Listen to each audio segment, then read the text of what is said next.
Amis ennemis, bonsoir. Bienvenue, chères citoyennes et chers citoyens, dans cette arène. Tribun, saison 2, épisode 12, top générique.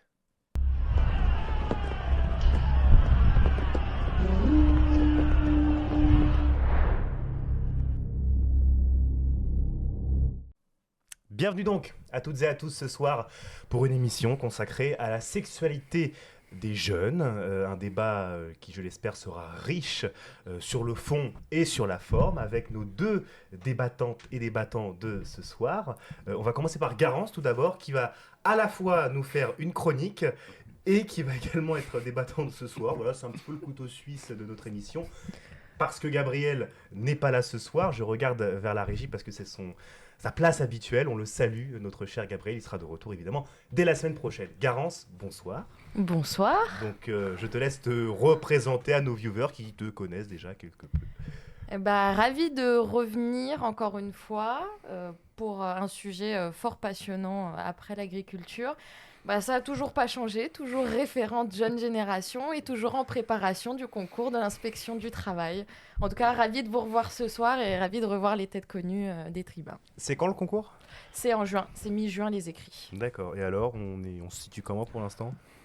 Ça Plutôt commence à prête. réviser un peu, Ouais. tout doucement. Confiante, sereine, oui. Oui, sereine, oui. Ouais. Totalement. T'as des concours à préparer toi Non, Non. ça. Mais par contre, tu peux te présenter, ça, t'as le droit. Vas-y. Du coup, déjà, tout d'abord, merci pour l'invitation. Je suis Henri, du coup, le secrétaire fédéral des jeunes communistes dans le Val-de-Marne. Étudiant en géo à côté, quand même, parce que je ne fais pas que ça. Et oui, nous, c'est une campagne qu'on a portée cette année, donc on a trouvé ça légitime de répondre à votre invitation. Le sommaire de cette émission, mon billet d'humeur, une revue d'actu comme chaque semaine. On va retrouver Flavien ensuite pour son en bref. Tu n'étais pas là la semaine dernière, Flavien. Donc les viewers vont te retrouver cette semaine avec grand plaisir. J'ai reçu des messages sur Instagram. Ils sont très heureux de te retrouver. Hein, Flavien ? Ils sont très heureux. Je me demande si j'étais là finalement la semaine dernière. Non, t'étais pas là. C'était... Non, t'étais pas là. Non, il était pas là. Je viens tellement de fois que je m'en C'était Alicia. Non, c'était il y a 2 semaines. Et voilà, j'avais raison. J'avais raison. C'était il y a 2 semaines. Non mais je dérouille. Hein, Tu vieillis. je vais consulter, je vieillis beaucoup plus vite qu'on ne le pense. Donc Flavien, en bref. Garance pour sa minute du sage et ensuite le débat, la discussion autour de la sexualité chez les jeunes. N'hésitez pas à réagir chez vous sur le live Twitch qui sera modéré ce soir par Bruce, que l'on salue, qui est président de Radio Rec, la radio partenaire de notre média, par Tristan également, ingénieur du son, qui était également là la semaine dernière, et par D'Artagnan, qui est là comme chaque semaine. Voilà. Je vais commencer par mon billet d'humeur, donc, avec l'humeur printanière de la semaine dernière. Vous vous en souvenez bien, après cette humeur printanière-là, celle-ci est particulière en ce mercredi soir, puisque nous sommes le 27 mars. Et quel grandiloquent hasard de la vie qui nous est offert à toutes et tous que ce jour soit la journée internationale du théâtre. Petit pousset, très petit pousset de la comédie que je suis, je ne peux que me réjouir que cet art majeur soit mis à l'honneur ici, dans cette émission dont l'audience est à la croissance, ce que le printemps est à la saison. Les grands auteurs disent aussi, mais citent ceci. Évidemment, c'est que du théâtre, mais c'est aussi la chose la plus importante du monde. Si l'on prend le temps de méditer cette phrase, tout de suite chez vous, ici, sur ce plateau, il nous échappe et apparaît une évidence. Pourquoi nous ne disons pas la même chose de la politique ? Attendez, écoutez bien ce que cela peut donner. Évidemment, c'est que de la politique, mais c'est aussi la chose la plus importante du monde. Ça en jette, non, quand même. Remarquez, en même temps, ce n'est pas faux, parce qu'au milieu de ce marasme, de ces polémiques à répétition, de ces petites phrases, à la recherche du bon mot qui ont l'effet du temps perdu, on en oublie l'essentiel. La grandeur de ce pourquoi on est là ce soir pour un nouveau débat et ce pourquoi on sera là mercredi prochain. Et puis tiens, je vous le donne en mille et je vous le fais également au mercredi d'après. Bref, à défaut d'en bref que vous retrouverez dans quelques instants, je vous propose un deal. C'est que l'on fasse de cette phrase un totem, notre emblème, notre repère, chaque semaine.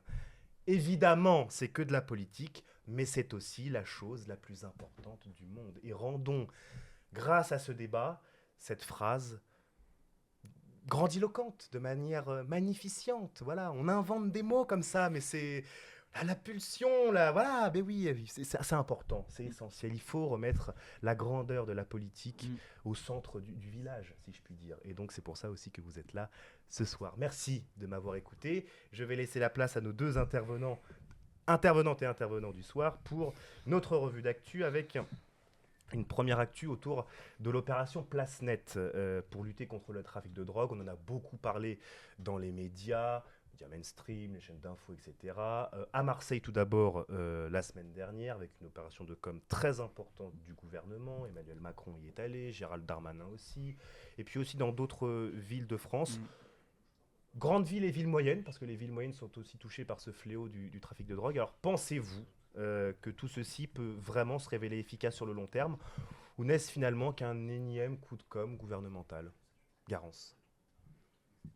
Alors, pour ma part, je pense que c'est un énième coup de com' gouvernemental. En même temps, ce gouvernement nous a pas mal habitués de ces coups de com'. Bah oui, pourquoi ? Parce que de toute façon, la question du trafic de drogue sera réglée le jour où on arrivera à couper la tête à toute cette, justement, cette mafia autour de la drogue.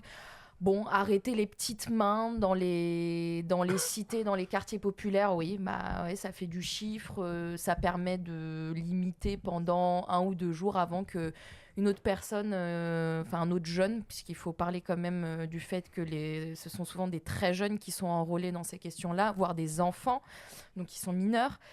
Et bon, voilà, ça fait du chiffre pour la police, ça fait plaisir sur les questions d'insécurité à ceux qui votent à droite.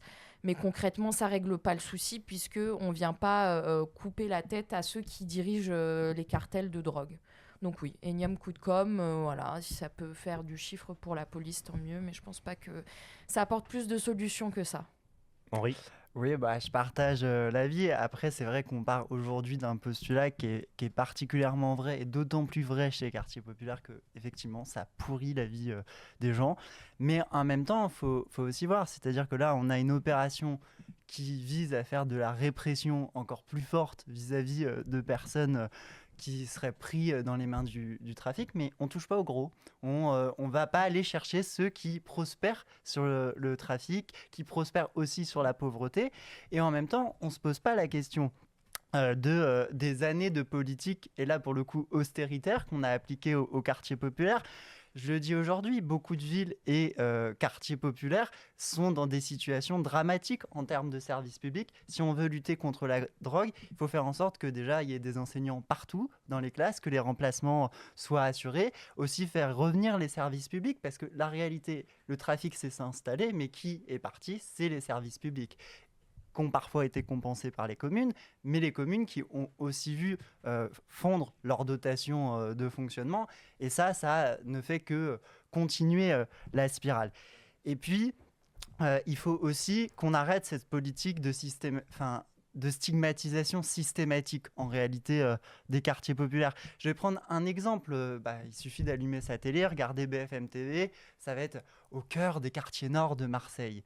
Mais la réalité, c'est que le trafic, il est tant dans les quartiers nord de Marseille que dans les banlieues qui sont riches, qui ont du pouvoir d'achat. Et il faut aussi traiter la question de la consommation. Quand on a des ministres, et notamment le ministre de la Justice, qui explique que ce sont les petits bourgeois qui consomment, non, la réalité, c'est plus de 5 millions d'usagères et d'usagers de la drogue. Il faut aussi qu'on remette les moyens, notamment dans la politique, pour faire en sorte que les gens ne consomment plus. Et la réalité, c'est qu'on a des associations qui sont aujourd'hui dépassées par ça et qui n'ont plus les moyens d'agir. On me signale en régie que l'on a une question d'Artagnan. Ouais, effectivement, déjà merci à vous dans le chat. Il y a Mazo Andro qui dit vous pensez quoi de la méthode Bukele? Je sais pas si je le dis bien, mais... Ah oui, ouais, je vois. Alors, qu'est-ce que la méthode Bukele? Henri, tu la connais, oui? Oui, en gros, il s'est attaqué de manière très virulente à les trafiquants de drogue. Il a sanctionné tout le monde en envoyant celui qui pensait être trafiquant dans les prisons. Enfin voilà, il y a même eu des permis de tuer. Bon, honnêtement, je suis pas sûr que appliquer ça en France, ça soit recommandable. Déjà, il y a une justice. Faut aussi, vraiment, quand j'insiste, c'est pas en s'attaquant aux petits trafiquants qu'on va régler quoi que ce soit, parce que la réalité, c'est que le petit trafiquant, d'accord, on va mettre fin à son commerce, mais 3 jours plus tard, dans la cage d'escalier suivante, le gros trafiquant aura retrouvé une autre personne qui est enrôlée. Ce que je veux dire, c'est que le capitalisme, là-dessus, il est tout aussi pertinent quand c'est un trafic illégal que légal. Et une méthode, prendre en exemple la méthode d'une dictature, parce que là, pour le coup, c'est le cas, je suis pas sûr que ça soit très pertinent, et ça crée un drame humain conséquent, parce que les Philippines qui ont à peu près appliqué la même méthode, c'est beaucoup de gens qui sont morts pour rien, et ça ne fait que renforcer, pour le coup, la stigmatisation des quartiers populaires.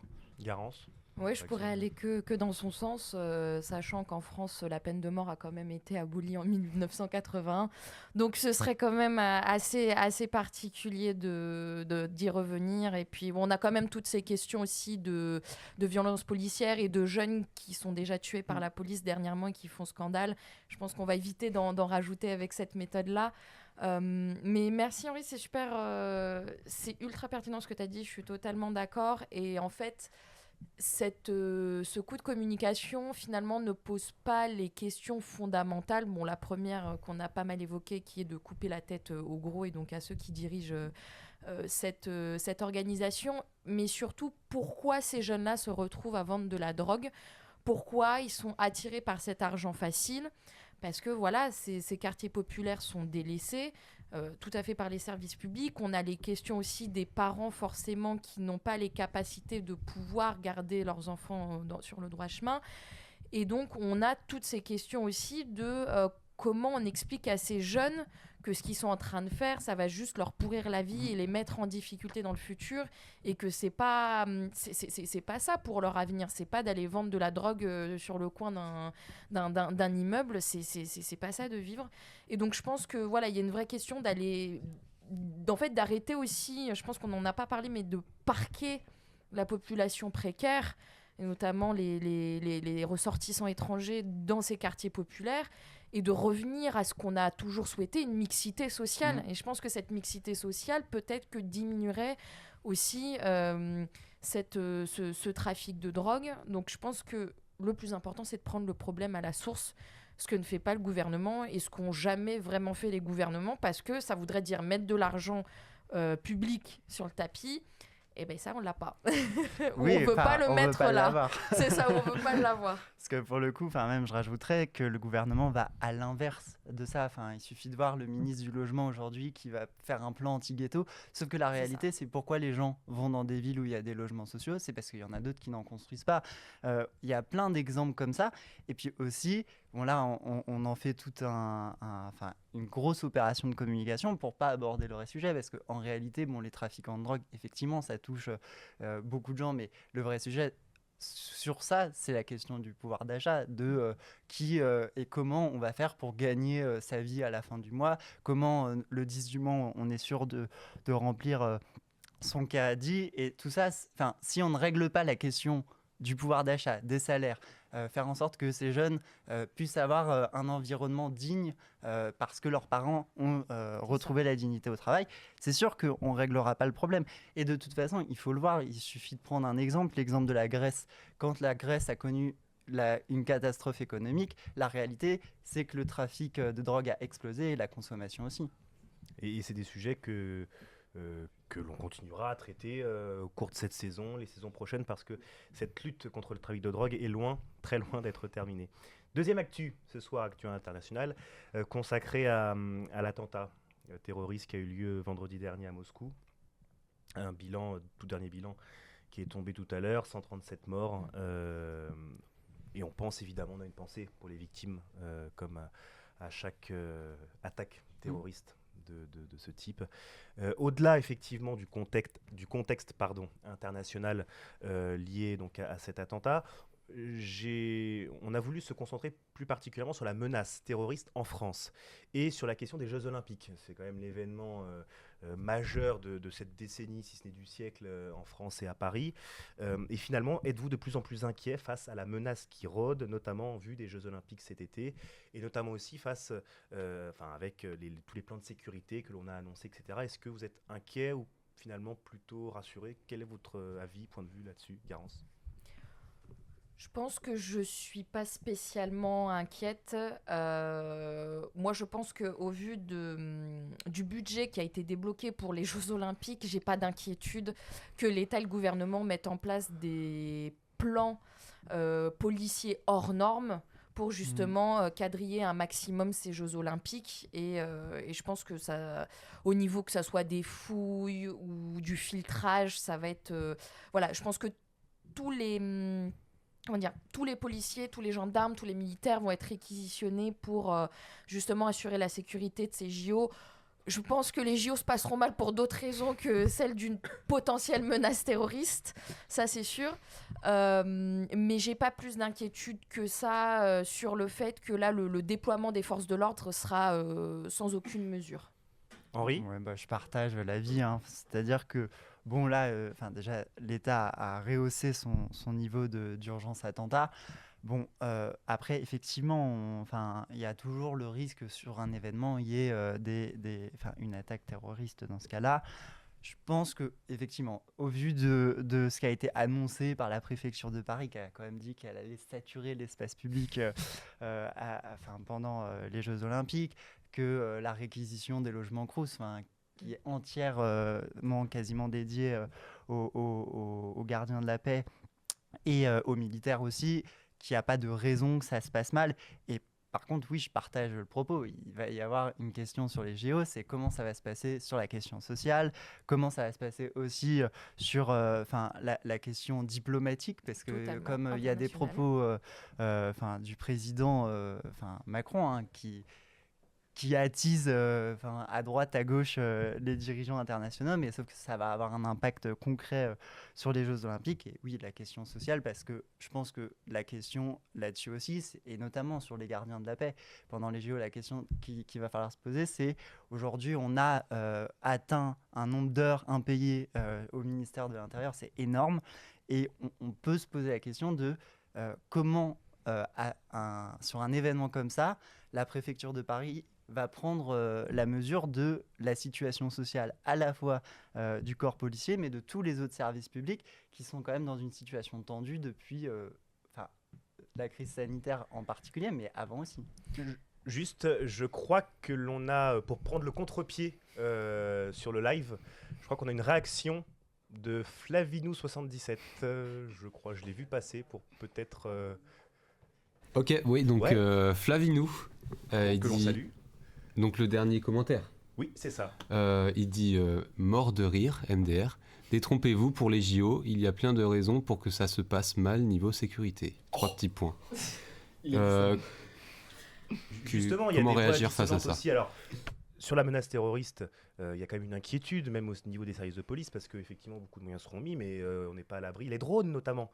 Il y a ce système de drones qui fait qu'il y a aussi cet inconnu, quoi. Est-ce qu'on a les moyens réels de contrecarrer les drones, nouvelles technologies qui arrivent, c'est beaucoup plus compliqué qu'auparavant. Et puis, pour revenir sur la menace sociale, est-ce que vous pensez vraiment qu'il y aura un réveil? Est-ce que vous, dans vos partis précisément, est-ce qu'il y a quelque chose, il y a un sentiment qui monte, des actions peut-être qui se préparent? Et puis comment, Henri, je te vois sourire là-dessus. Oui, s'il y On a va des se cacher, actions, on va bon, pas voilà. le dire réellement. Non, mais bon. Non, mais bon. Enfin, j'entends la menace sur la sécurité. Moi, j'ai quand même tendance à faire confiance aux services de renseignement et aux gardiens de la paix qui savent assurer leur métier. Et pour le coup, là-dessus, j'ai une confiance totale. Mais oui, la menace sociale, elle est réelle. Enfin, ce que je veux dire, c'est qu'aujourd'hui, on est face à un gouvernement qui n'écoute pas les syndicats. Et depuis le départ, et pourquoi la CGT a dit qu'elle appellerait sûrement à la grève, c'est parce que notamment sur les accords qui concernent précisément les Jeux Olympiques, aujourd'hui, il y a tout un tas de questions qui se posent. Je le dis d'autant plus que, en fait, il y a même des services publics étudiants qui sont touchés par des accords non conclus. C'est-à-dire qu'à la rentrée, par exemple, dans les Crous, on ne sait toujours pas réellement si on aura des gardiens ou pas, parce que comme ils sont réquisitionnés pendant les Jeux Olympiques, il y a toute cette convention qu'il va falloir construire. Et pour être sûr aussi que c'est pas parce que, enfin, c'est pas avoir 100% de services publics pendant les JO, puis la moitié qui disparaît dès que les JO sont terminés, parce que les populations vont revenir pour le coup, et ceux qui restent, en fait, il faut pas que leur service public soit essentiellement dédié à l'accueil des Jeux Olympiques. Il faut qu'il y ait une continuité, et ça aujourd'hui, c'est pas garanti. Donc oui, la menace sociale, elle existe. Et puis la menace sociale, elle existe parce qu'il y a une colère dans le pays auquel le gouvernement ne répond pas. Et donc, en fait, à force de laisser prospérer et en plus d'avoir une communication qui, au début, se voulait dire les JO vont être populaires et puis qu'en fait, à la fin, on est tous là en train de se dire bon, la fête est finie parce que si on claque pas notre livret A quand on a suffisamment d'argent, on peut pas y accéder. Typiquement, ça crée cette situation. On en avait parlé d'ailleurs du prix. J'ai fait un billet d'humeur là-dessus en janvier-février sur le prix des billets. Affolant, je veux dire. Garance, toute dernière réaction avant de passer au Kiss Cookie. Oui, pour la question sociale, oui, ça va être une question qui se pose déjà aujourd'hui, que ce soit sur le réquisitionnement des logements étudiants, mais également du prix des transports aussi. Ce qu'il faut savoir, c'est que, comme tu parlais de JO populaires, c'est qu'il était prévu initialement que les transports soient gratuits. On se rend compte que ça va nous coûter 2 fois plus cher pour pouvoir aller sur Paris. Bon, apparemment, ça ne toucherait pas les franciliens, ça toucherait que les touristes. Bon courage pour nos jeunes amis étrangers qui veulent venir voir les JO. La question qu'on n'a pas posée beaucoup aussi sur le social, c'est aussi le statut des bénévoles. Voilà.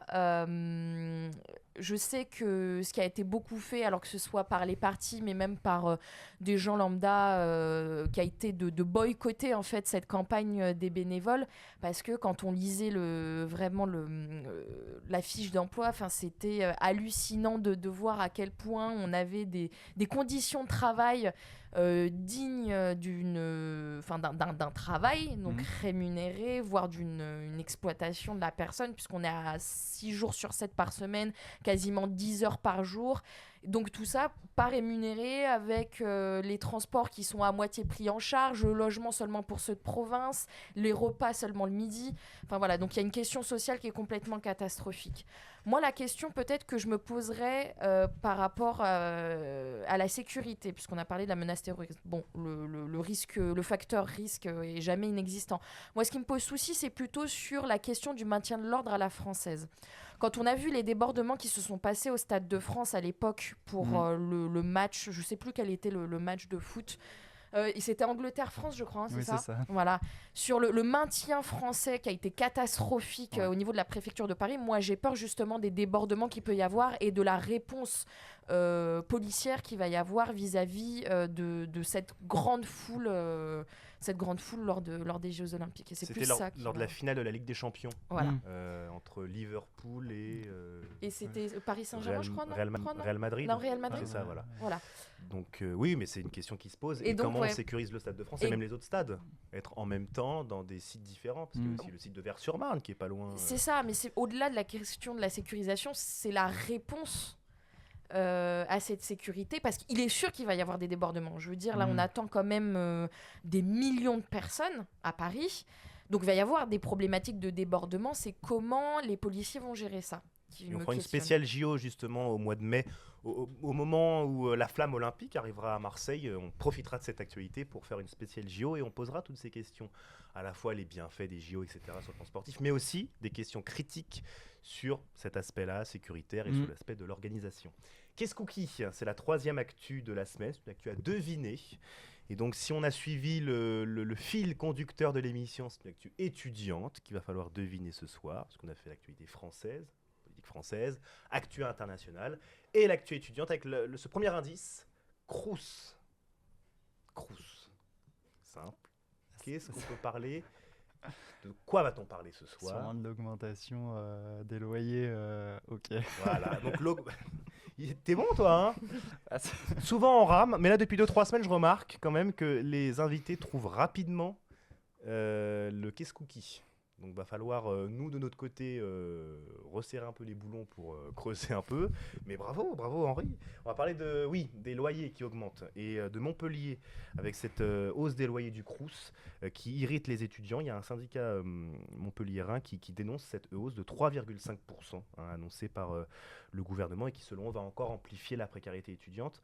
C'est un petit peu notre fil conducteur, notre fil rouge ici également à Triban. On en parle beaucoup. C'est un sujet qui nous touche. La question des logements Crous.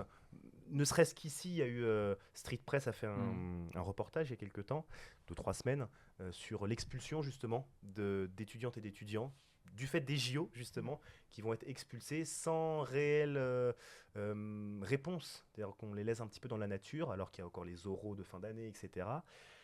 La question elle est très simple finalement. Comment on règle ces difficultés-là? Quelles solutions vous, dans vos propres partis, vous proposez pour justement endiguer? C'est un fléau en fait qui s'installe. Enfin, en tout cas, on a l'impression que c'est un fléau qui s'installe parce que on a de plus en plus d'articles de presse qui traitent de ces questions-là. On a de plus en plus d'étudiantes et d'étudiants sur le live et sur Instagram qui viennent nous contacter pour parler de cette actualité-là. Il y a un sentiment de malaise qui se crée. Garance, comment on fait toi, pour répondre à ces inquiétudes? Pour répondre à ces inquiétudes, après j'en avais déjà un peu parlé à l'époque quand j'étais déjà la venue. dernière. Mais ça prouve Voilà. que c'est un sujet qui reste dans l'actualité. Totalement. Moi, je dirais que fondamentalement, ce serait le revenu universel pour tous. Si on est un peu plus pragmatique aujourd'hui, et bon, ça, de toute façon, je serais soutenue par Henri parce que ça a été poussé par la NUPS, c'est le fait de mettre en place le RSA pour les 18-25 ans. Je pense que déjà, ça permettrait de faire souffler un peu les jeunes sur la question financière. Mais la question que certains contradicteurs pourraient te poser, finalement, où est-ce qu'on trouve l'argent ? Alors ça, c'est assez simple. On a quand même des paradis fiscaux avec une évasion fiscale à 80 milliards par an. Et ça encore, c'est ce qu'on connaît.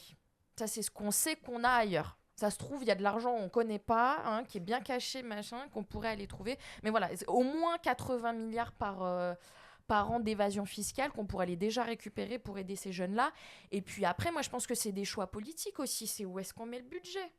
Alors, moi, je suis d'accord, je pense que la sécurité, l'armée, tout ça, c'est des choses qui sont importantes, mais c'est toujours fait au détriment de l'éducation, toujours fait au détriment des jeunes, toujours fait au détriment de la santé.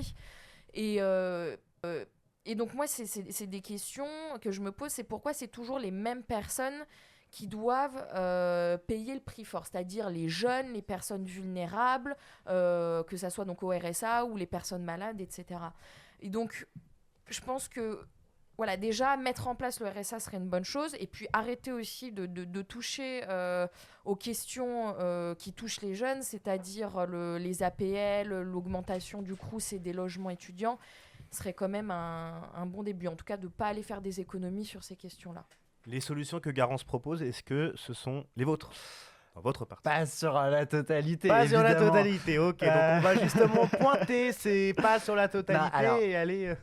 Bon, déjà, il y a eu un cas particulier, c'est-à-dire qu'effectivement la NUPES a apporté une allocation d'autonomie pour les étudiantes et les étudiants. Bon, je pense que tout le monde a remarqué que les jeunes communistes n'étaient pas au sein des jeunes NUPS. C'est bien dommage, on vous a attendu. Oui, sûrement, mais voilà, après c'était notre choix. Non, par contre, ce qu'on dit très clairement, c'est que nous, on veut que le revenu étudiant, il soit réellement universel. Et c'est là aussi un des points qui a fait qu'on n'était pas d'accord avec cette proposition spécifique. C'était une allocation d'autonomie qui était effectivement conséquente, mais qui ne s'adressait pas à tout le monde et qui demandait en plus que les jeunes sortent du foyer fiscal de leurs parents. Donc, ça veut dire que typiquement, en gros, ceux des classes populaires, souvent, ils ne vivent pas hors de chez leurs parents, donc ils n'auraient pas forcément pu avoir accès à ce revenu, cette allocation d'autonomie. Donc nous, ce qu'on propose, c'est un revenu étudiant de 850 € pour toutes et tous, avec une part variable qui permet notamment aux étudiants les plus précaires de pouvoir toucher plus de 850 € et d'être au-dessus du seuil de pauvreté. Sur la question du logement, c'est une vraie création de logements Crous et pas s'appuyer sur un parc privé. Et puis dans les villes où on est en gestion, et ça c'est ce qu'on le porte, y compris à Paris notamment, je pense à Yann Brossa qui l'a mis en application, c'est mettre en place l'encadrement des loyers partout pour faire en sorte que les étudiantes et les étudiants aient des loyers modérés, qu'on n'ait pas une espèce de... parce qu'on le voit dans les villes étudiantes, en réalité, dès que la fac devient un peu populaire, il y a une explosion des prix. Et ça, c'est pas possible. Et puis, effectivement, sur la question du financement, il faut aller chercher l'argent. Il faut aller chercher l'argent là où elle est, donc dans les paradis fiscaux, y compris en Europe, parce qu'en vrai, on en a à nos portes. Je pense au Luxembourg, À l'Irlande. en Irlande, voilà, où on voit il y a des immeubles qui ont parfois plus de 1500 sociétés. C'est juste des boîtes aux lettres. Et puis aussi, dire que c'est un pari. Créer peut-être une nouvelle ligne dans les cotisations sociales pour dire, en gros, la caisse commune de tout le monde sert à financer un régime étudiant qui permet de financer le revenu étudiant. C'est des pistes de financement et j'ai envie de dire, il faut vraiment aller chercher l'argent au capital et le remettre dans le circuit de l'économie réelle cette fois-ci, parce que le revenu étudiant, faut pas se... tout le monde, il y en aura peut-être qui épargneront, mais ça sera quand même une très grande minorité, une très petite partie de ceux qui le toucheront, et ceux qui vont le toucher, en réalité, ils vont acheter leurs courses avec, ils vont payer leur loyer. Donc c'est aussi la question de, comment on finance, on peut financer, et puis on peut financer aussi en arrêtant de privatiser à tout va, parce que la réalité, c'est les privatisations, ça coûte, là pour le coup, un pognon de dingue au service public, y compris les Crous, parce qu'aujourd'hui la question c'est aussi en Ile-de-France, est-ce qu'on va regrouper ou pas les Crous, est-ce qu'on va faire du démantèlement du Crous avec les Crous logements qui vont être passés peut-être au secteur privé. Il y a toutes ces questions-là aussi à voir, et la privatisation, à la fin, c'est tout le monde qui paye pour gaver des actionnaires et en réalité pas pour bénéficier d'un service public. C'est un véritable programme, tout est détaillé. Garance, d'accord, avec Henri. Des spécificités quand même, et quand même c'est pas tout à fait pareil, encadrement des loyers, RSA, c'est pas tout à fait le... Ouais, alors après, moi, je me questionne sur juste des spécificités du programme. Je suis relativement d'accord, et puis c'est vrai que j'ai pas parlé de la privatisation, je te rejoins totalement. On a une vraie question en fait de la privatisation en général de tous les services publics, et on remarque bien qu'en fait de privatiser les choses ne permet pas ne permet pas d'avoir une amélioration du service rendu à la population. Moi, je pose question sur le revenu universel pour tous les jeunes. Voilà, comment on arrive à aider les gens sur et la question des autres jeunes qui n'ont pas forcément besoin de cet argent-là. Je trouve que c'est dommage parce que, c'est-à-dire que nous, chez Génération, on a défendu le revenu universel, puis personne nous a suivis. Puis là, en fait, il y a les jeunes communistes qui sont en train de nous dire si on va vous le mettre en place, mais seulement pour les jeunes. Donc, il est universel, mais pour les jeunes. Donc, bon, c'est intéressant, mais est-ce que du coup, ça serait pas intéressant de base, finalement, de le faire tout de suite pour tout le monde ? Et puis moi, j'ai une petite... comment dire ? Un petit questionnement sur l'encadrement des loyers. J'ai travaillé auprès, à l'époque, quand le groupe Génération avait encore un groupe à la mairie de Paris, sur la question justement des encadrements de l'encadrement des loyers. Moi, je sais qu'il y a quand même pas mal de dérives vis-à-vis de ça. Alors, comment on arrive à sécuriser pour que les propriétaires, finalement, ne contournent pas le système et qu'il n'y ait pas quand même cette problématique d'engorgement, parce qu'on voit ce qui se passe à Paris, voire même à Lyon, avec l'encadrement des loyers. On explose aujourd'hui sur la demande, et finalement, on n'arrive pas à contenter tout le monde. Donc voilà, c'est vraiment comment on arrive à cadrer ça seulement pour les jeunes et à faire en sorte que les propriétaires ne contournent pas cet encadrement-là. Continuez à faire vivre ce débat en live.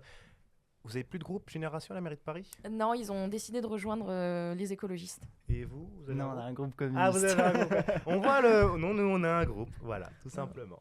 Après, c'est Combien de historique. membres ?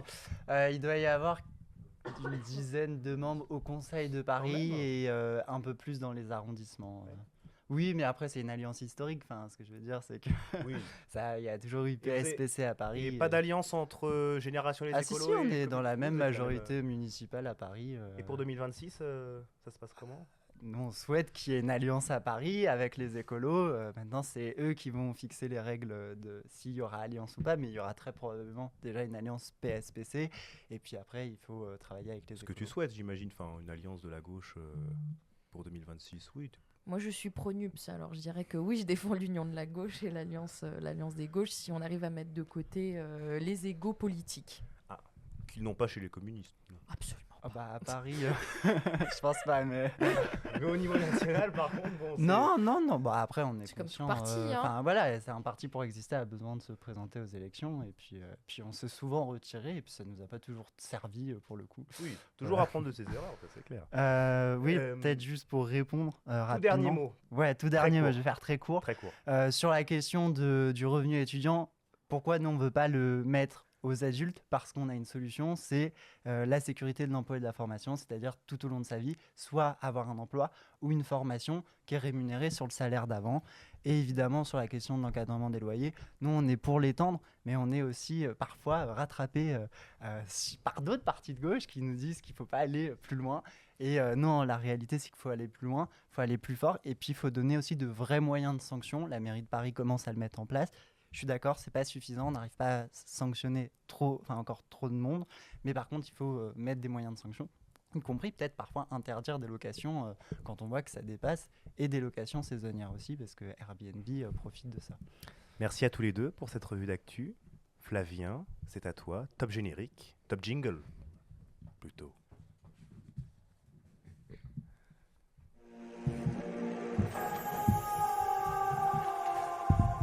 Mais nous avons également un TikTok qui s'appelle Tribun. Voilà, tribun.s tout simplement. Et vous retrouvez donc de petites stories TikTok assez intéressantes, plutôt drôles, qui mangent pas de pain. Voilà, donc n'hésitez pas à les voir. Et donnez-nous vos retours, évidemment, puisque on apprend de nos erreurs et la critique constructive est toujours la meilleure. Voilà. Je te laisse la place, mon cher Flavien. Merci. Bien, rebonsoir, hein, je refais la présentation. En bref, donc bienvenue une nouvelle fois cette semaine pour cette chronique légendaire. Le but est très simple. Bon, Garance, je pense que tu connais déjà, mais donc c'est un quiz, des questions sous différentes formes, vrai ou faux, le plus proche du nombre. Chacun, vous allez donner un élément de réponse, pardon, et on verra donc à la fin qui a bon, qui a tort. On fait un cumul des points. Et le vainqueur gagnera toute l'estime de l'équipe de Tribun, comme chaque semaine, qui vaut évidemment beaucoup de choses. Mais vous n'êtes pas les seuls à jouer, parce que les téléspectateurs peuvent aussi participer. La régie, et elle est nombreuse ce soir, pourra regarder justement les réponses, les tentatives de réponse aussi de nos chers téléspectateurs. Et pareil, le vainqueur gagnera cette fois-ci un titre, un statut, le Viewer d'or, qui lui permettra absolument rien, mais vraiment rien. Est-ce que les règles sont bonnes pour vous? On peut commencer. Alors, première question. Quel est l'âge moyen de la première fois des Français arrondi à l'âge le plus proche? C'est-à-dire que pour un exemple, et c'est pas le cas, si c'était 14,6, la bonne réponse serait 15. On a 17 ans dans le live. Ouais, je crois que Ouais, c'est. ça J'aurais doit dit être 17 ça. aussi. Ah, Alors quoi Ah bon. Ah. Soit c'est tard les Français quand Oui, même. c'est hein. ça. Je crois que je dirais 19. Ouais, 18, Si vous donnez 19, tous les deux la même réponse, il faudra donner alors avec la décimale. Je crois que ça c'est un peu. Je vais dire ça, 18 comme ouais, ça. c'est un peu poussé. Mais oui. Ça se joue. Réponse définitive. On a même Je vous 16 écoute. ans sur le live aussi. Ouais, non, 16 ans. Ça se joue entre Ah ouais. 17 et 18, ouais. Garance, combien 19. 19, Henri 18. 18. C'est Henri qui va gagner le point parce que Ah. la réponse était 17. Vu que pour les garçons c'était 17,4 ans et que pour les filles c'était 17,6. Ok. C'est vrai. Oui, c'est vrai. D'ailleurs, c'est pas 17, c'est 18 le résultat parce que ça fait 17,5 et du coup 17,5 c'est plus proche de 18 que 17. 18 était la bonne réponse. Bien joué Henri, un point pour toi. Deuxième question. Combien ont de rapports les jeunes Français en moyenne par mois? Les jeunes, ça va de 18 à 29 ans. Ah ouais, il faut de l'intuition. Hein. Moi, Faut de l'intuition. Vous avez pris les réponses d'ailleurs des viewers très impliqués. 3 par mois dans le chat, je suis en train de lire. Monde pour le moment gagne. À Ah bah les journées sont chargées. Hein. 5. Pourtant, il fait froid dehors. 5 Oui, mais là, pour attention, Garance le par mois. printemps. Ouais, bah ouais, ça fait une par semaine à peu près. Parce que ce serait plus qu'une par semaine. C'est correct. Hein. Mais après, ça dépend. Ça dépend. Est-ce qu'ils sont en couple depuis très longtemps Oui, ou est-ce c'est ça. qu'ils viennent de se rencontrer? Forcément, ça c'est un Les jeunes facteur qui Français joue. entre 18 et 29 ans. Ouais, je vais dire 4, mais. Ouais, non. 4 Henri, Garance Ouais. 5. Ouais. Garance, c'était 5. Bien joué. Ah, Tu gagnes un Oh. tu point. vois, une fois par Ouais. semaine. Un partout. Donc, on n'a pas eu de, non, pas eu de bonne réponse dans le chat. Si. Si. Vous notez bien. Si Altarios, égalité avec Monde. Bien, ouais. On avait, Impec. on avait des gourmands, 6, 7, j'ai vu. Ouais. Oula. Après- C'est bien, vous Oula, avez oula, une, oula, oula. Troisième question. Alors, cette fois-ci à l'échelle mondiale. Ah. Quel est le pays qui carbure le plus chaque année? Est-ce que c'est la Corée du Nord, l'Espagne, notamment grâce au site de production de Lloret del Mar et de Barcelone, la Grèce ou bien la France? Je vous écoute. qui carbure le plus. Ouais. Pas parti. Image de dire. Ah, ok. Ouais. Je pensais qu'on parlait de voiture. J'ai pas compris. J'ai l'impression que c'est une question piège, ça. Ouais, je dirais la France parce que bon, je sais pas. France on est pour chauvin, quoi. Je veux dire, sinon ça serait la honte. Euh.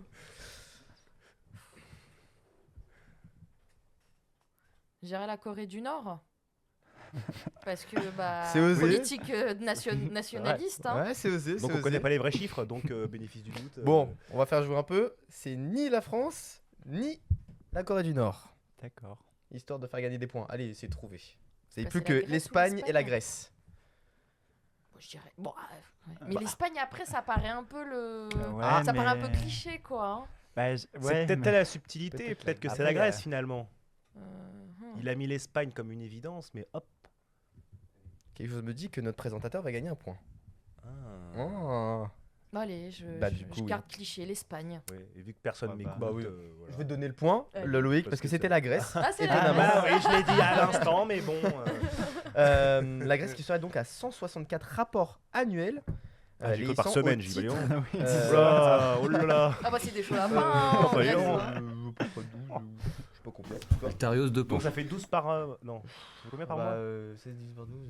Voilà, on va tomber dans Ça les. fait beaucoup. Ça fait plus que la France en tout Ça cas, fait qui plus a que la 5 par semaine. Et donc l'Espagne, elle est pas loin, c'est 120 rapports annuels. Et la France Et la France Il n'est même pas dans le top 10. Ah. Aïe, aïe, aïe. Voilà. Ah, C'est on est dans pas- l'étude où je suis allé, ils avaient même pas nommé la France. Donc, Mais je comprends pas, on est le pays de la romance, comment ça Bah Même ouais, pas on à est la que hauteur. de la hein, romance, ça. on nous parle Ouais, de la l'Italie, réarmement. l'Italie aussi, Et ouais. après, on nous parle de réarmement. On n'est Voilà. pas. Exactement. On est. Voilà. Mon Dieu, mon Dieu. Quatrième question, donc un partout, même pour le présentateur, c'est génial. Vrai ou faux, certains préservatifs sont gratuits en France. c'est Ah vrai. oui, c'est vrai. C'est vrai. Ouais, ouais. Bien joué, bien joué, bien joué. Un point chacun, de 2. Hum. Alors on les retrouve dans la pharmacie, hein, pour Ouais. ceux qui sont intéressés. Ou Et en tu- parlant Oui, de... il y a des distributeurs, je crois, même maintenant, qui sont installés. Ah bah t'es mieux renseigné que moi. Un peu comme les serviettes, je pense que Ouais, ça ouais, doit oui. exister. Ouais, ouais. oui.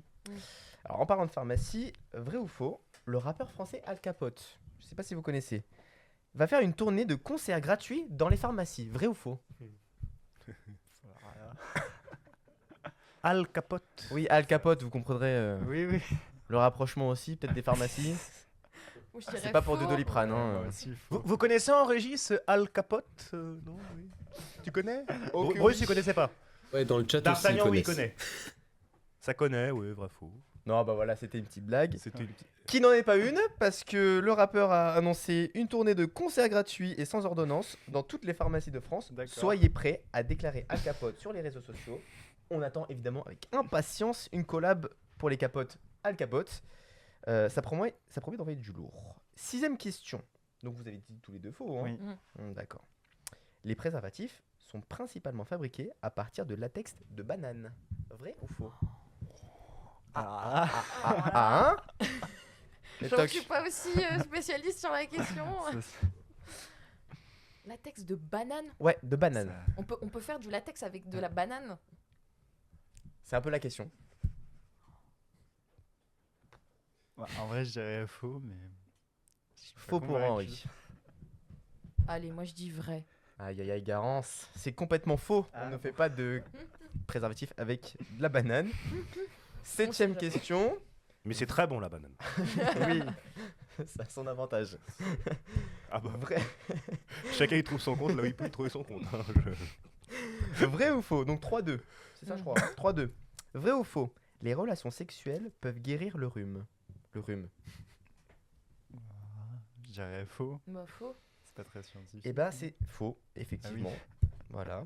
4-3. Ça Et me fait dernière peur, d'un question pour vous départager. Ah là, ça se joue maintenant. Ah ouais? quoi. Question qui vaut bien sûr 10 points Mhm. pour rajouter du jeu. Depuis quand les préservatifs sont-ils gratuits? Je veux la date. Le jour, l'heure, l'année. On fera celui qui est le plus proche, mais... Bah, l'année, normalement, c'est 2023. Parce que c'est quand Alors, même 2023 dans le chat, je veux la date, hein. Je veux le mois, le jour, histoire qu'on fasse le plus proche. Nous avons 2022 aussi. Bon, je dirais janvier 2023, parce que c'est souvent des dates C'est comme aussi ça. récent que ça? Ouais, c'est assez récent. Avril 2023, nous avons. Avril 2023. Ouais, c'est possible aussi. D'Artagnan, qui n'est pas au courant de l'info, veut regarder sur Wikipédia. Mais c'est-à-dire accessible gratuitement Oui, dans les pharmacies? Pas adopté, c'est vraiment accessible. Genre, c'est bon, on peut aller chercher ton préservatif en pharmacie. Mis en place. Oui, non, c'est récent. Enfin, ça a été mis en place Ah ouais récemment. Ouais. 3 secondes pour réfléchir à Garance. J'avoue que j'en ai vraiment aucune idée. Donc, Henri, janvier 2023. Mm. Garance, pas de date. J'en sais rien. Septembre 2021? Septembre 2021. D'accord. La réponse était janvier 2023. Le 1er Oh, janvier 2023. Bien joué. Bravo, c'est du précis. Et c'est Henri qui gagne pour ce. En bref, bravo. Tu gagnes tout voilà, l'honneur. Et j'avais dit quoi au début? J'ai oublié. Voilà. Le précis, La reconnaissance éternelle. Voilà, dans le chat, oui, qui gagne? Dans Qui le est chat, viewer d'or bah, il y a égalité entre Moand et Altarios, suivi de Marisonic et Dab Debo. Bravo, vous gagnez le petit ordre de viewer Donc, d'or. bah écoutez, Qui on, sert toujours à rien. Qui sort toujours. on vous contactera après la fin de l'émission pour vous Vous offrir un gagnerez, panier garni. Avec, voilà. voilà. C'est ça, voilà. Bon, je vous laisse. Bon débat à vous. Merci. Bonne soirée. Merci Bonne Flavien. soirée. Après Henri IV, Henri Chassal. Voilà. Ça. C'est notre nouveau. Ça te fait quoi d'avoir gagné? Oh, Une émotion comme ça, première réaction à chaud? Non, en vrai, j'ai appris des choses quand même, parce que Eh oui. il y a plein de trucs. Mais C'est pas c'est forcément. aussi une émission pédagogique. Oui. Voilà. Donc on apprend des choses et j'espère que chez vous, vous en apprenez aussi. Oh là là. Oh là là, le drame. J'ai fait tomber ma gourde. Oh non. Ah mais c'est un drame national. Ça doit être l'émotion parce que j'allais me tourner vers Garance. Parce que Garance, elle est chroniqueuse ce soir, en plus d'être débattante. Et oui, donc la Minute du Sage vous est proposée ce soir par Garance. Top générique.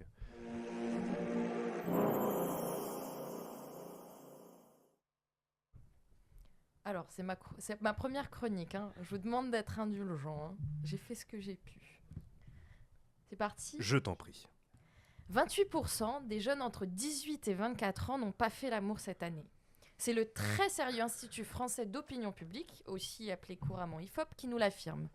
François Cros, directeur du pôle politique et actualité de l'IFOP, nous explique que cette inactivité sexuelle, par une génération Z déconstruite, bisous à toi Sandrine, sur les normes de genre et les injonctions pesant sur le corps et l'intime.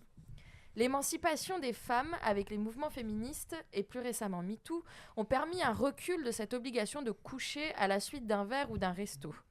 Et puis finalement, ce que nous recherchons, nous jeunes du XXIe siècle, n'est-ce pas plutôt de la tendresse et de l'affection autour d'un bon film Netflix qu'une nuit torride digne du dernier 365 jours?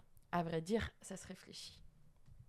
L'arrivée des plateformes pour adultes comme OnlyFans et Mime et l'importance de notre plaisir intime ont aussi individualisé les pratiques. N'est-il finalement pas plus simple de se faire plaisir soi-même plutôt que de devoir expliquer à l'autre ce qui nous plaît quand ce n'est jamais le même au cours du temps? Ce même qui, pour nos grandes têtes blondes, semble être la croix et la bannière à trouver.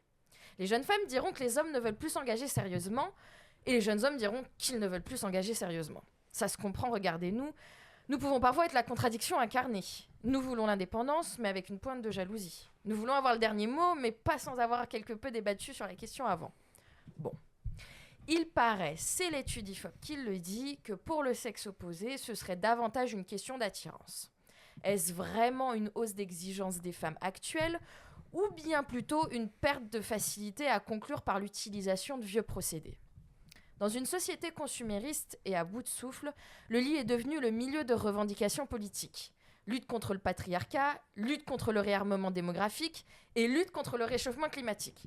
Sauf si tu laisses la lumière allumée, là les ours polaires seront pas très contents. Dans la suite de cette opposition aux préceptes d'un autre temps, la jeunesse ne s'est-elle pas accaparé la sexualité comme elle s'accapare le travail ? N'est-ce pas plus intéressant et épanouissant d'avoir un rapport consenti, plaisant et en osmose avec sa partenaire, comme il est plus intéressant et épanouissant de travailler dans un métier avec du sens et qui nous plaît ?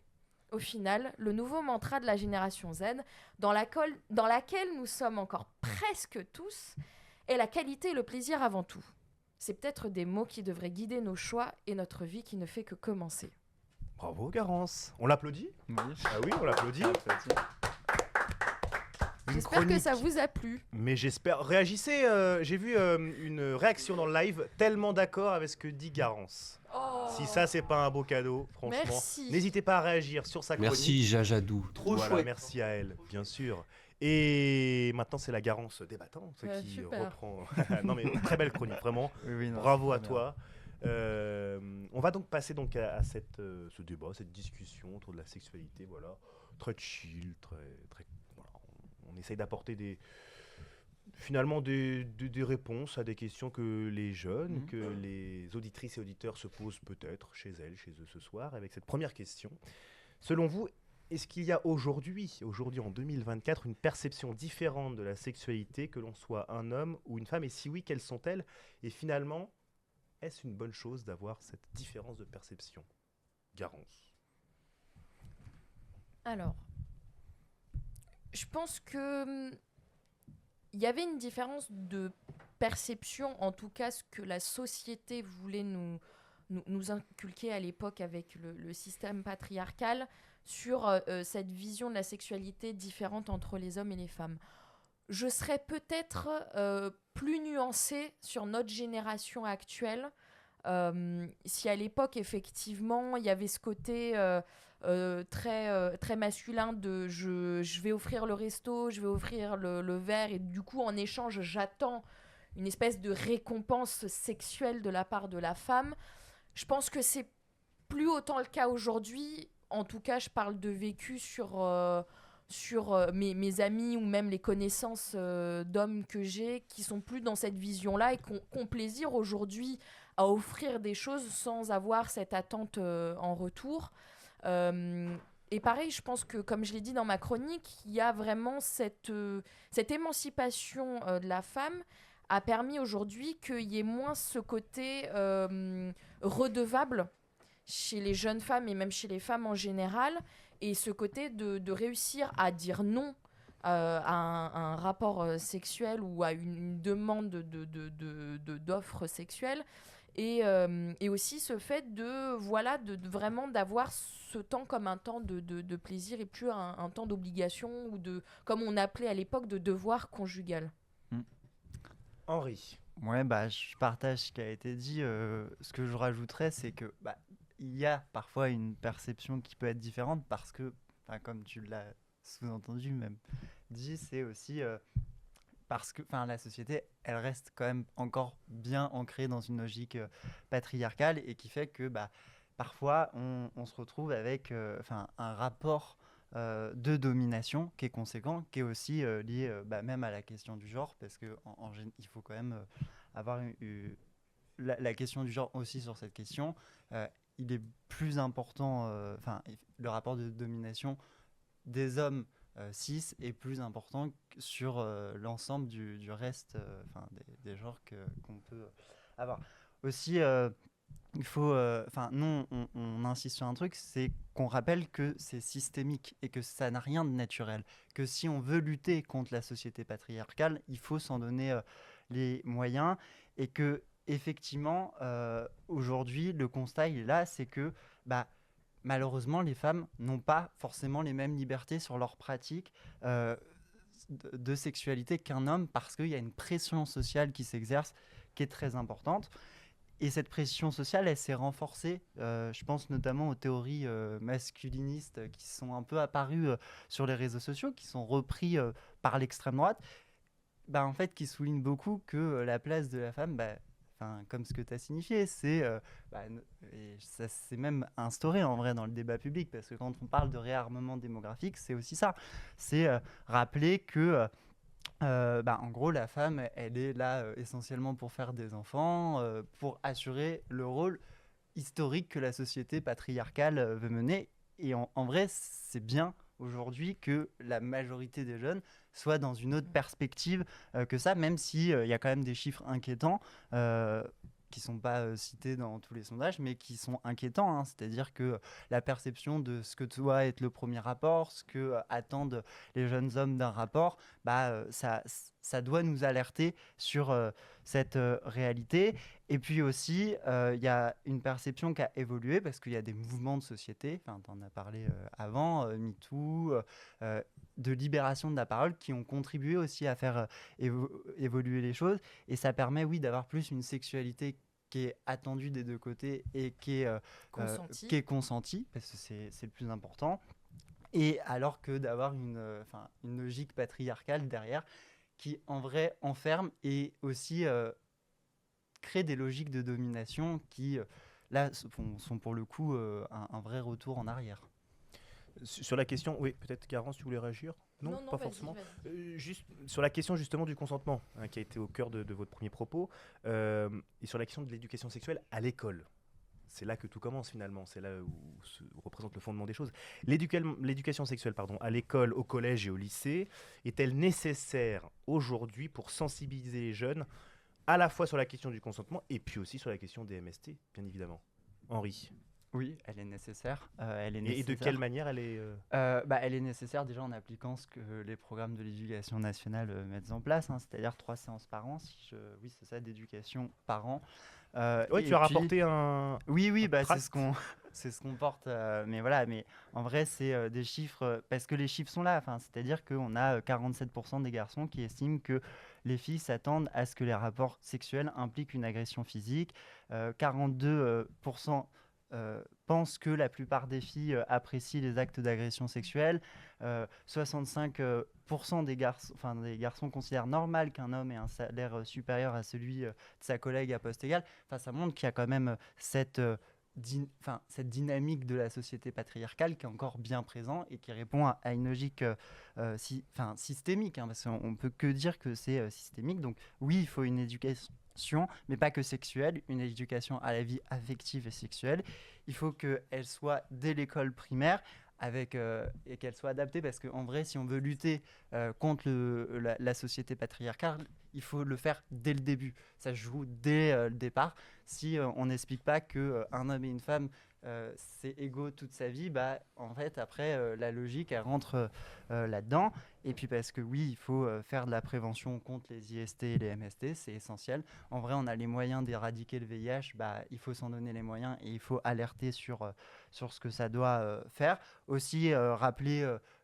faire de la prévention sur la pornographie, parce que ça, c'est une vraie question, et même avoir une réflexion, un débat de société sur cette question, parce que... Et tu en parlais dans ta chronique, justement, avec OnlyFans, Mime, tout ça. Voilà, c'est ça. Cette logique, nous, chez les communistes, on a toujours porté une logique d'abolition, parce qu'on considère que la pornographie est parfois au même niveau que la prostitution, si ce n'est le même niveau.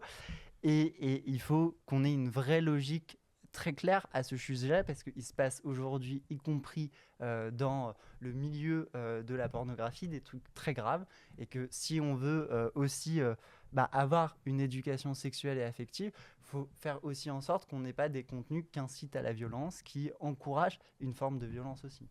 Et c'est à l'image de la société, finalement. La violence appelle la violence sur tout type de format, sur tout type de thématique. On parle de la violence dans les jeux vidéo aussi, notamment, qui est un réel problème, à l'école notamment. Garance.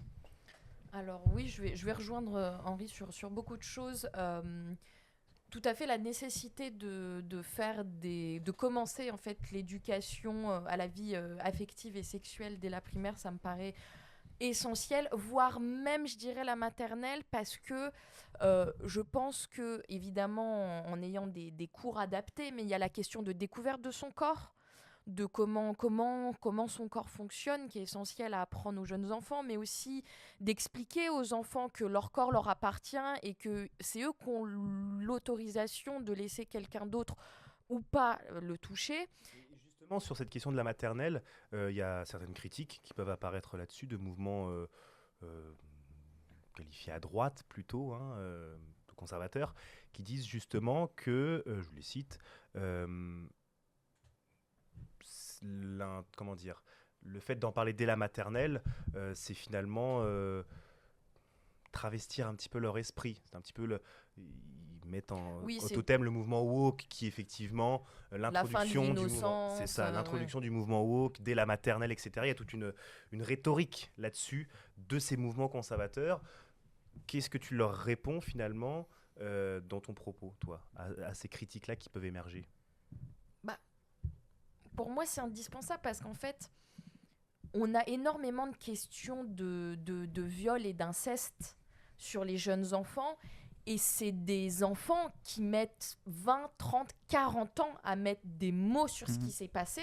Et parce que, en fait, ce qu'il faut savoir, c'est que la plupart du temps, c'est donc des adultes qui vont culpabiliser ces enfants-là et qui vont, en fait, justifier une normalité de ce qu'ils font.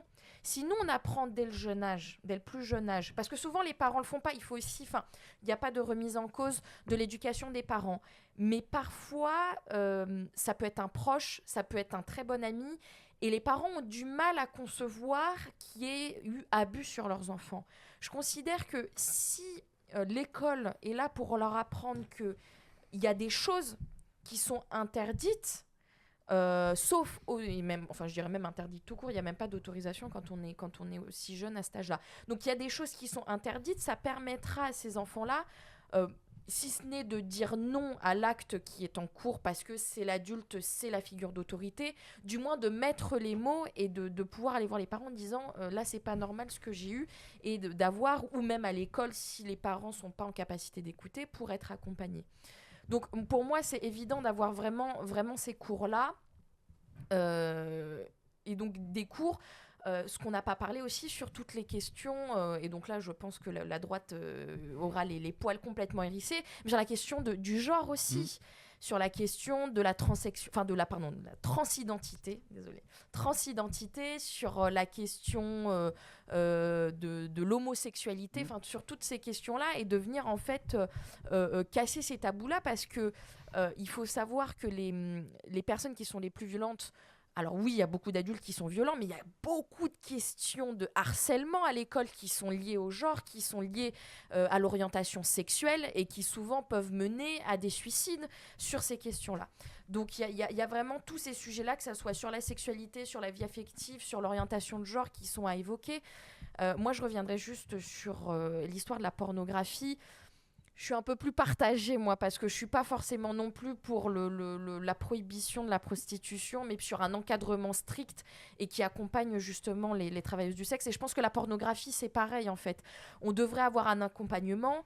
Et de toute façon, il faut se le dire, toutes ces choses-là, que ce soit la pornographie, mais on pourrait faire la même chose pour la drogue, etc., je ne suis pas sûre que la solution soit de l'interdire, parce qu'il y aura toujours un marché noir derrière, et les jeunes trouveront toujours un moyen, et on le voit avec OnlyFans et Mime, qui sont normalement pas de base des plateformes de pornographie, qui le deviennent en fait, qui sont devenues aujourd'hui les plateformes de pornographie par excellence.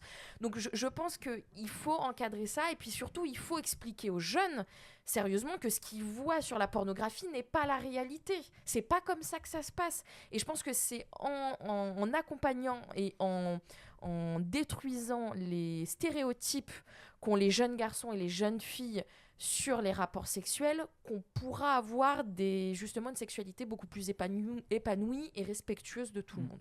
Voilà. Henri? Oui, déjà sur la question des mouvements qui sont souvent d'extrême droite, en fait la question c'est que souvent il s'agite sur cette question en particulier, avec tout un lot de fake news aussi, parce que parfois on voit des trucs, on a du mal à croire que ça se soit réellement passé dans une école.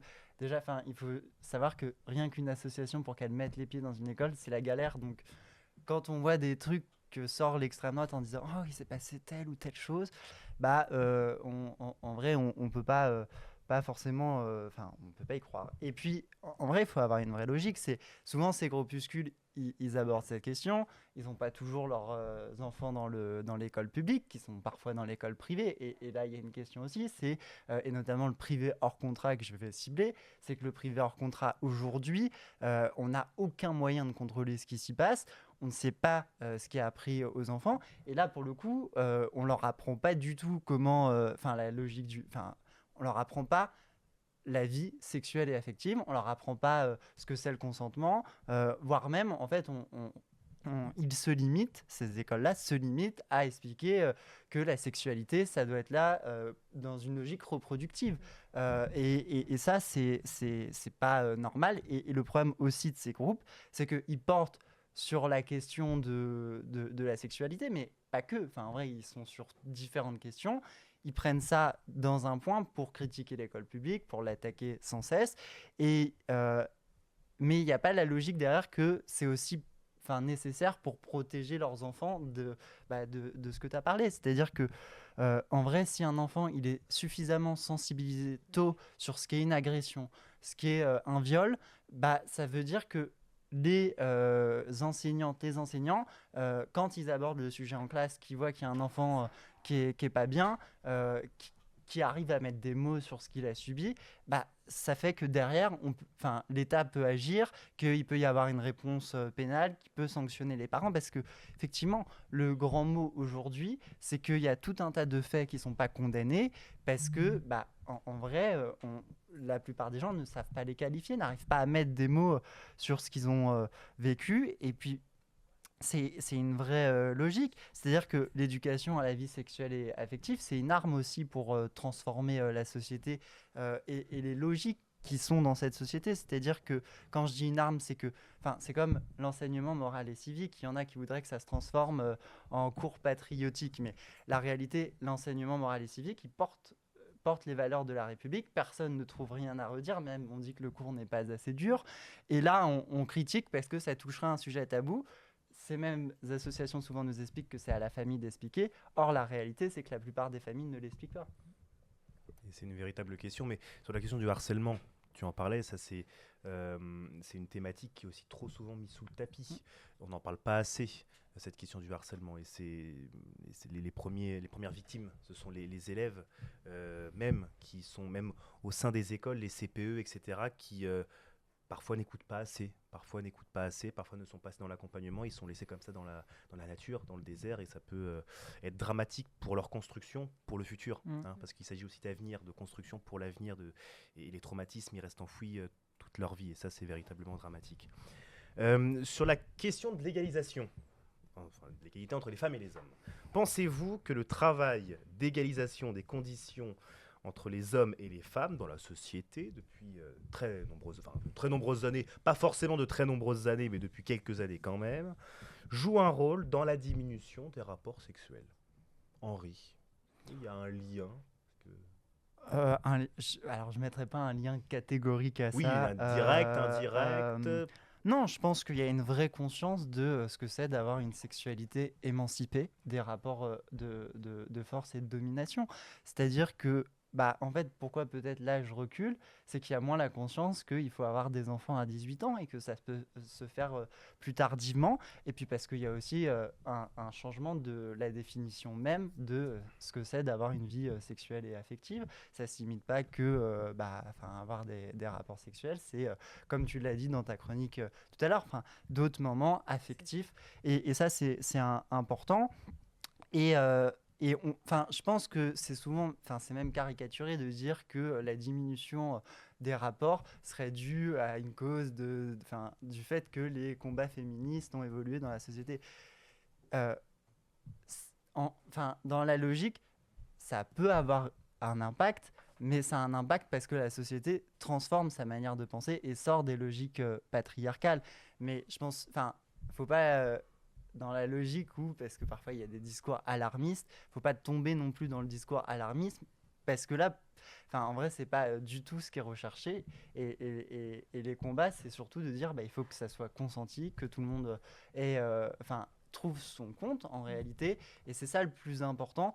Donc, je ne mettrai pas de lien évident. Je dis juste que la société, elle a évolué et plutôt dans le bon sens en fait sur cette question. Carence.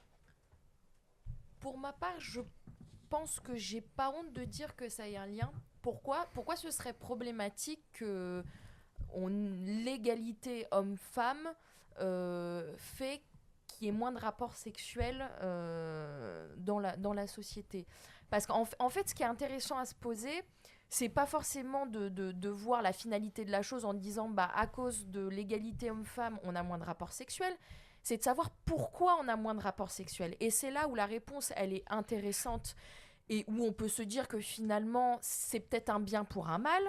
C'est qu'à l'époque, les rapports sexuels étaient souvent des rapports sexuels, si on met de côté les rapports non consentis, c'est des rapports sexuels un peu d'obligation. Je parlais de devoir conjugal. On est totalement là-dedans. C'est-à-dire qu'on n'est pas dans une problématique de viol, puisque ces femmes-là vont pas dire non, je me suis faite violer, etc. Mais on est plus dans une problématique de c'est comme ça qu'on a fait, et puis en fait si je couche pas avec lui, il va penser que je l'aime moins, ou ça va pas être normal. Donc en fait il y avait toute cette construction sociétale, de dire voilà, on avait un devoir conjugal à avoir, et donc il faut avoir un rapport sexuel, on parlait là des 5 par mois, peut-être qu'il y a 20 ou 30 ans c'était 10, 15, 20 par mois, parce que voilà, c'était cette obligation là. Je pense que les mouvements féministes et le changement de société a permis de sortir de cette obligation là et de dire en fait moi j'ai un rapport si j'ai envie. Et ce qui est intéressant, les femmes sont allées un peu plus vite sur la question parce que voilà, sur la prise des droits, on va toujours un peu plus vite. Donc aujourd'hui, les femmes sont moins dans cette obligation-là. Et on avait beaucoup ce cliché à l'époque aussi de la femme qui dit non parce qu'elle a moins de libido. On s'est rendu compte que c'était pas vrai, qu'elle en avait autant que l'homme, et qu'en fait aujourd'hui, cette égalisation, égalité des rôles, fait que les hommes commencent aussi à accepter de dire là j'ai pas envie. Là j'ai pas envie d'avoir de rapport, voilà, quand la femme en a envie, eux ont pas envie. Et donc je pense que c'est une victoire. Il n'y a pas à avoir forcément de choses négatives avec le lien. Je veux dire, les mouvements féministes ont apporté des choses, et une des choses, c'est peut-être moins de rapports sexuels, mais comme je parlais dans ma chronique, c'est la qualité. Est-ce que finalement c'est pas plus intéressant d'avoir moins en quantité, mais d'avoir mieux en qualité, et donc d'avoir des moments beaucoup plus privilégiés avec sa partenaire, plutôt que voilà, d'espèces de répondre à un quota de rapports sexuels imposés par je sais qui, et plutôt de se dire bon, toi t'as envie, moi j'ai envie, go, allons-y. Et s'il y en a un des deux qui n'a pas envie, il n'y a pas envie, on attendra, voilà, qu'on soit dans ces partages de qualité, voilà. Est-ce que finalement son argumentaire t'a convaincu? Parce que le lien était non, mais quand je dis qu'il plutôt indirect au début. Maintenant, est-ce que tu pourrais affirmer que le lien est direct? Quand je dis qu'il n'y a pas... Il y a un lien, évidemment, avec le combat qu'ont mené les féministes et même les services d'éducation et tout. Quand je dis qu'il n'y a pas de lien direct, c'est que parfois, en fait, on tombe dans la logique de... c'est la faute d'eux. C'est pas une question de faute, en fait. C'est plutôt ça, peut-être, que il faut pas avoir un discours démagogique. Voilà. Et en vrai, c'est ce que tu as dit. C'est-à-dire que aussi, la logique de ce que c'est avoir une relation sexuelle, elle a évolué en réalité dans la société. Et c'est là où, bien sûr, il faut se réjouir. Et ce combat, il a été gagné. Il n'est pas totalement gagné. Il reste encore beaucoup de choses à aller chercher. Mais il a été, de toutes les luttes féministes dès le début.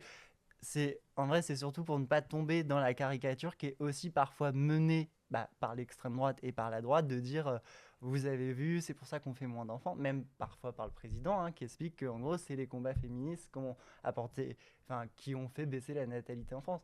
Non, la réalité c'est que en vrai il y a juste la définition de ce que c'est avoir un rapport sexuel qui a évolué dans la société, et qui est, oui, là pour le coup dû aux victoires amené par les féministes et par un travail d'éducation populaire qui a été fait par les associations féministes. En revenant sur les propos du président Emmanuel Macron, j'imagine que la question du réarmement démographique, ça a dû te terrisser les poils, comme tu disais tout à l'heure, vis-à-vis de la... C'est un problème. Déjà, réarmement démographique, pourquoi faire ? Aujourd'hui, c'est aussi ça la question, parce que c'est bien de dire il faut plus d'enfants et tout, mais dans une vraie juste logique économique d'apporter de la main-d'œuvre, parce que c'est ça. Et puis, personne ne se pose la question de pourquoi aujourd'hui les gens font peut-être plus d'enfants. Exactement. Il y a la question climatique qui est une des parts essentielles. Il y a la question du revenu aussi, parce qu'avoir des enfants, quand on ne peut pas les nourrir... Ça coûte un pognon de dingue. Là, dingue. pour le coup. Quand on peut pas les nourrir, en fait, il y a un moment donné, ça sert à rien d'en avoir. C'est leur offrir une vie pourrie, une existence pourrie, et ça, c'est pas ce qu'on souhaite porter. Et moi, j'ai un vrai problème avec le terme de réarmement démographique, parce que là, pour le coup, on retombe dans une vraie logique patriarcale qui explique que la femme est là pour faire des enfants et que, en gros, l'homme va peut-être aller travailler. À l'époque, c'était à l'usine, maintenant, c'est dans son bureau pour contribuer à l'économie du pays. Est-ce qu'on se rend compte que c'est un retour en arrière terrible pour un président qui se veut jeune, qui était censé porter des valeurs progressistes? Là, j'ai un petit peu l'impression, c'est peut-être des mots durs, mais d'avoir juste l'extrême droite qui nous explique qu'on va sauver l'économie comme ça. Et d'ailleurs, Marine Le Pen disait exactement mot pour mot qu'il fallait réarmer démographiquement le pays pour faire en sorte que la vitalité économique de la France continue. Tu partages son avis sur le réarmement démographique et sur le fait que le président Emmanuel Macron, selon Henri, finalement reprend la rhétorique de l'extrême droite ? Totalement. Déjà, il y a une rhétorique militaire et nataliste, qui pose question. Moi, ce qui me dérange, en fait, c'est un peu ces grandes phrasés comme ça. Il faut réarmer démographiquement la France sans poser les vraies questions. J'ai l'impression d'avoir l'oncle à table un peu de l'ancienne génération qui pense encore être à jour sur les questions. Absolument pas. C'est-à-dire que, encore une fois, mais en fait, c'est encore un coup de communication. Mais on n'en est que sur les coups de communication. C'est-à-dire que on vient proposer une espèce de solution épouvantail qui n'est absolument pas une solution. C'est-à-dire qu'on ne questionne pas les vraies problématiques aujourd'hui. Les jeunes ne veulent pas avoir d'enfants. Pourquoi ? Il y a eu la question écologique qui a été affirmée. Je pense qu'effectivement, c'est une part de réponse. Moi, je pense qu'il ne faut pas se mentir. Les 99% de personnes qui ne veulent pas avoir d'enfants aujourd'hui, c'est qu'aujourd'hui, c'est juste ingérable à élever des enfants dans la société actuelle. On a déjà du mal, à nous nourrir, à nous élever, à pouvoir subvenir à nos propres besoins, que ce soit en termes de logement, en termes d'alimentation, en termes de vie. C'est-à-dire que moi, j'entends beaucoup autour de moi, et que ce soit sur les médias ou même autour de mes proches, sur la question des conditions de vie. Donc on en est... La majorité de la population en fait survit, et on est en train de nous dire faites des enfants. Oui, mais avec quel argent, monsieur ? Avec quel argent j'élève ses enfants ? Avec quel argent je lui achète des vêtements ? Avec quel argent je lui paye ses études ? Avec quel argent je le nourris ? Avec quel argent j'arrive, en plus, moi, à subvenir à mes propres besoins, mais aussi à subvenir aux besoins d'une tierce personne qui est sous ma responsabilité ? Et donc, c'est ça les vraies questions aujourd'hui. C'est bien de parler de réarmement démographique, mais comment, de manière factuelle, on met en place cette politique-là? Et donc, encore une fois, là, il n'y a pas de réponse, il n'y a personne, quoi. C'est bien, il faut réarmer, mais derrière, il n'y a pas de solution. Oui, mais non. Et les jeunes, si on n'a pas déjà trouvé, nous, la solution de pouvoir avoir un travail décent, avoir un salaire décent, avoir un logement décent, je pense que le fait d'avoir un enfant, c'est un peu secondaire, tertiaire, voire ce qu'on veut, quoi. Ouais, et puis je rajouterais même que ce qui est inquiétant dans la dimension des propos de Macron, c'est que ça arrive après des annonces qui expliquaient plus ou moins qu'on allait peut-être envoyer des gens en Ukraine, que tout ça. Donc là, la logique guerrière, elle est bien enclenchée. J'ai aussi un peu l'impression que c'est pour habituer les esprits à une potentielle guerre qui va arriver en Europe. Et donc, du coup, on parle déjà de après, potentiellement, quand on devra reconstruire le pays. Sauf que là, la question, elle n'est pas là. C'est déjà peut-être se donner tous les moyens de faire en sorte que la guerre s'arrête en Europe et au-delà, même en Palestine, c'est-à-dire d'avoir une paix juste et durable. et arrêter en fait ce discours un peu guerrier, parce que le réarmement, le machin, enfin là pour le coup ça ne fait que exacerber le sentiment de montée des violences bah, en France quoi, et on peut pas, enfin y compris parce que c'est vraiment une logique, enfin pour un président qui se dit progressiste, c'est un problème d'utiliser ces termes. On peut enfin comment, enfin de quelle manière on va réarmer la France, qui doit s'y mettre. Enfin, ça, c'est quand même. Je trouve ça un peu dramatique qu'on en soit là. Et puis parce que aussi, enfin, honnêtement, la logique, enfin, la question du pouvoir d'achat, elle est essentielle. C'est-à-dire que demander aux Françaises et aux Français de faire des enfants, ok, bon, pourquoi pas. Mais par contre, si derrière, ils sont pas capables de les élever correctement parce que il n'y a pas les moyens. C'est pas qu'ils veulent pas le faire, c'est qu'il n'y a pas les moyens de le faire. Si l'enfant il se retrouve dans un appartement qui est trop petit, et c'est déjà la réalité pour des millions de Français, parce que il y a plus de logements et parce qu'en même temps on a aussi un président qui est en train de raboter sur les logements, bah ça interroge. Enfin, ce que je veux dire, c'est que il y a beaucoup de mots. Enfin, c'est beaucoup dans les mots, on va voir ce qu'on va voir et tout. Puis dans les actes, bah, Y a c'est rien. on retire, on casse, on détruit, et puis et on incite. Par contre, on incite beaucoup. Un exemple, c'est-à-dire Bruno Le Maire qui nous a expliqué qu'il allait faire augmenter les salaires en France. Solution miracle, je vais aller voir les patrons du CAC 40 pour leur dire bon, ça serait peut-être bien d'augmenter vos salariés. Bah ouais, mais c'est pas une solution miracle pour le coup. Merci pour ce débat très riche finalement, hein. Il continue, hein, c'est juste pour faire une petite pause. Merci pour la richesse tant sur la forme et que sur le fond. Et finalement, question assez générale, est-ce que vous trouvez d'autres raisons à la baisse de la sexualité chez les jeunes, autres raisons que ceux qu'on vient d'évoquer? Et parce que j'ai un chiffre que j'ai pas cité tout à l'heure, mais que je souhaite citer. On prend une borne de 18 à 24 ans, ça c'est la borne, initiée sexuellement au sexe, hein.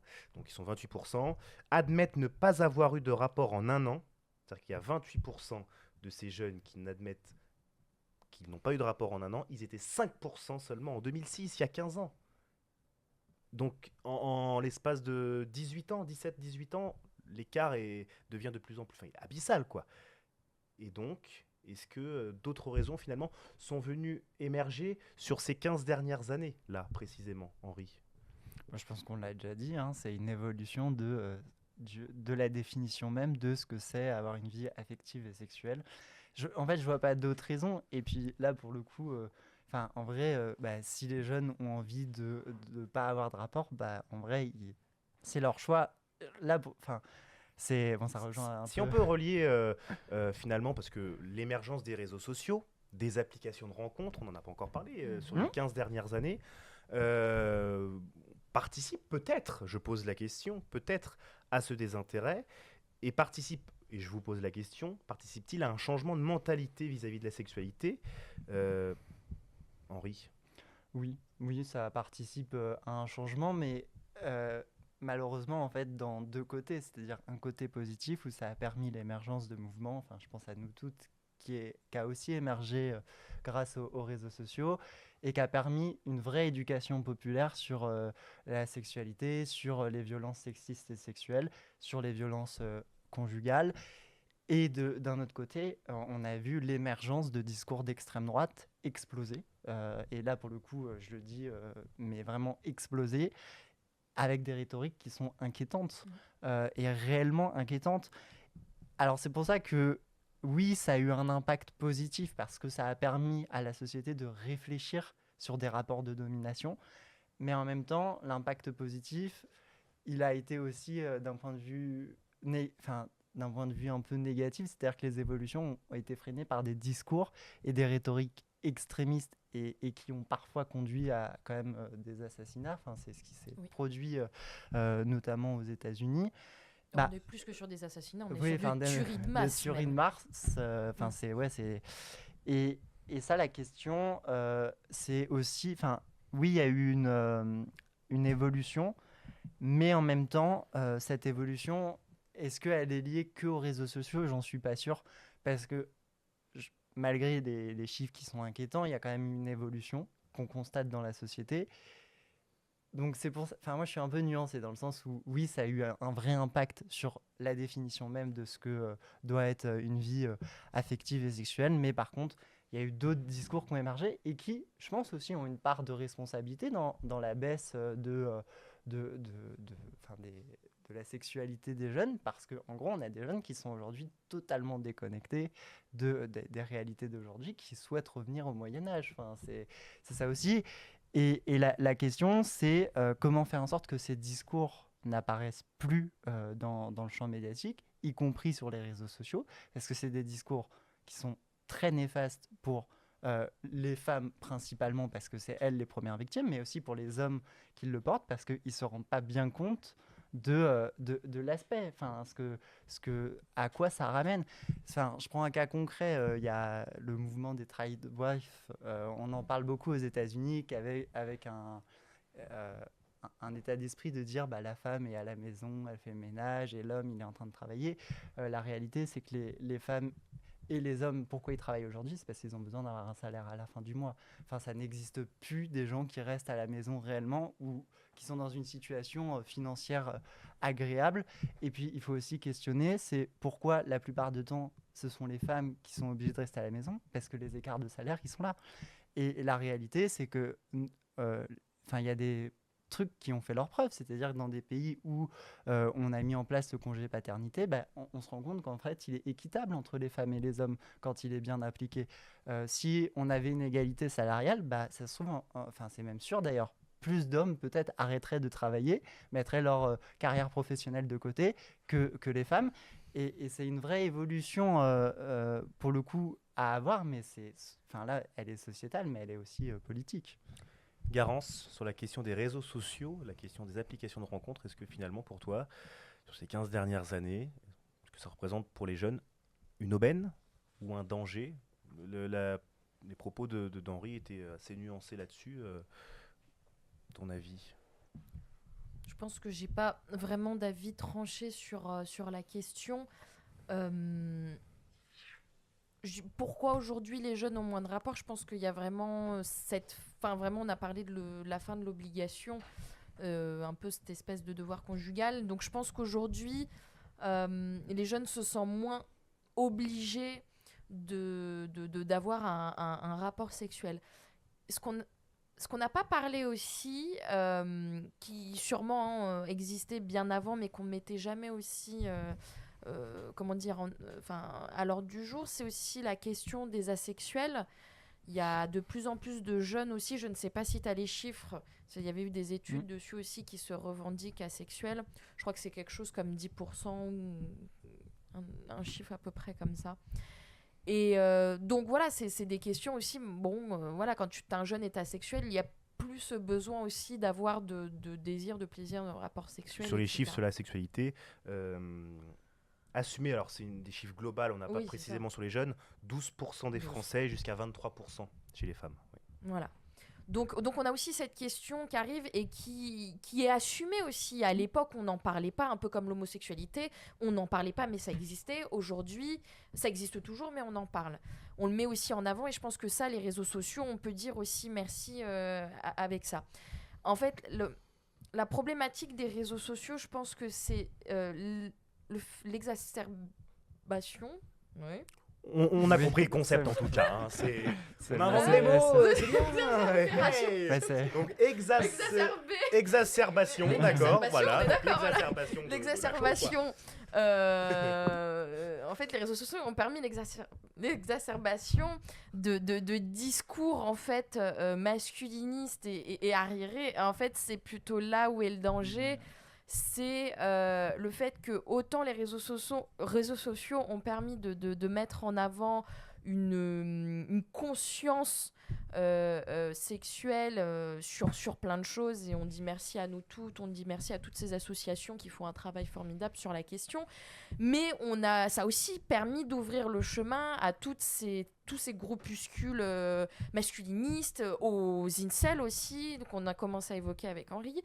Et donc on a ces problématiques aussi de le souci. Alors, j'aurais pas la raison de pourquoi il y a l'augmentation de ces chiffres-là. Par contre, la conséquence de ces chiffres-là, c'est qu'on se retrouve avec des jeunes frustrés.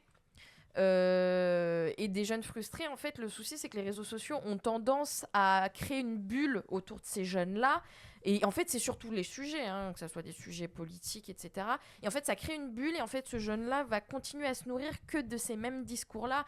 Et comment on arrive à récupérer ces jeunes-là pour éviter que derrière, ils se provoquent des tueries de masse comme on a pu voir aux États-Unis, mais comme il y a eu des cas en France aussi, c'est comment on arrive à avoir ce jeune-là et à lui expliquer qu'en fait, c'est pas une fin en soi. Parce qu'en fait, elle est là la question.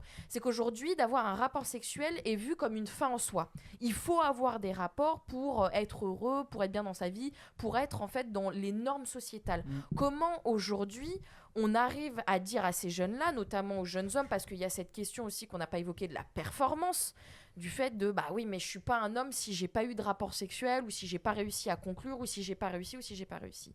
Comment on arrive à expliquer à ces jeunes hommes-là, leur dire mais en fait c'est pas grave et c'est normal et ça viendra quand ça viendra et qu'il n'y ait plus cette obligation de performance Cette pression, qui pèse et de pression, cette obligation de pression qui pèse sur ces jeunes hommes et qui du coup les pousse à avoir des actes ultimes, catastrophiques et qui les pousse à tenir des discours arriérés, dignes comme tu disais du Moyen-Âge. Comment ces jeunes-là, voilà, on arrive à les contenir et leur dire en fait voilà, ce que tu vis, c'est normal et c'est pas grave et ça va pas remettre en question. Et là, la chose fondamentale, c'est ça ne remettra pas en question ta virilité, ton statut d'homme. Voilà, tu restes un homme, tu restes viril, tu restes qui tu es, même si pendant un temps, pendant un an, tu t'es abstenu. Voilà, ça remet pas en cause. Et en fait, il est là le questionnement fondamental, c'est de pas remettre en cause quelque chose. Et il y a une vraie peur aujourd'hui dans la société sur tous les sujets de remettre en cause des pouvoirs, des prérogatives ou des privilèges. On parle de privilèges, donc remettre en cause des privilèges et de dire non, là il n'y a pas de privilège qui est remis en cause. Oui, bah, je partage. Hein. Dernier mot avant Non, mais en vrai, je partage. Et je pense que, un exemple significatif, c'est que les discours qui sont en opposition à cette transformation de la société, en vrai, prônent vraiment un vrai énorme retour en arrière. Mais parce que voilà, ils ont l'impression que cette évolution, elle est extrême, alors que, on va être très honnête, on avance de petits pas en très petits pas. Et à côté, petits pas, mais à pas compter. Oui, non mais c'est la politique des petits pas. Voilà. Dirait l'autre. Non mais voilà, et on n'avance pas assez vite. Ça, il faut être très clair là-dessus. Mais pour eux, c'est un pas de géant. Et donc remettre en cause des logiques qui perdurent depuis des années et des années, c'est toujours compliqué pour une partie de la population qui se retrouve à défendre des trucs aussi parfois un peu surréalistes. Ce que je veux dire, c'est que parfois on voit des gens défendre défendre le fait qu'il faut écraser leurs droits. Et ça, c'est quand même des questionnements aussi à avoir et peut-être retourner la question. C'est pourquoi aujourd'hui on a besoin que ça avance, parce que ça fait évoluer dans le bon sens la société. Tu as parlé de pas de géant. Pas géant à l'instant. Ouais. J'en profite pour saluer Géant Vert, qui nous regarde peut-être ce soir. Voilà. Ça fait 2 minutes que je l'attends. T'attendais qu'on arrête de parler pour pouvoir la sortir. D'une navrance. Mais j'aime bien de temps en temps comme ça être un peu navrant. Voilà, ça fait partie aussi de ma personnalité, que voulez-vous. Merci pour ce débat en tout cas. Dernière question à vous poser, c'est la rubrique Dans le vif. Top jingle, mon cher D'Artagnan et Bruce.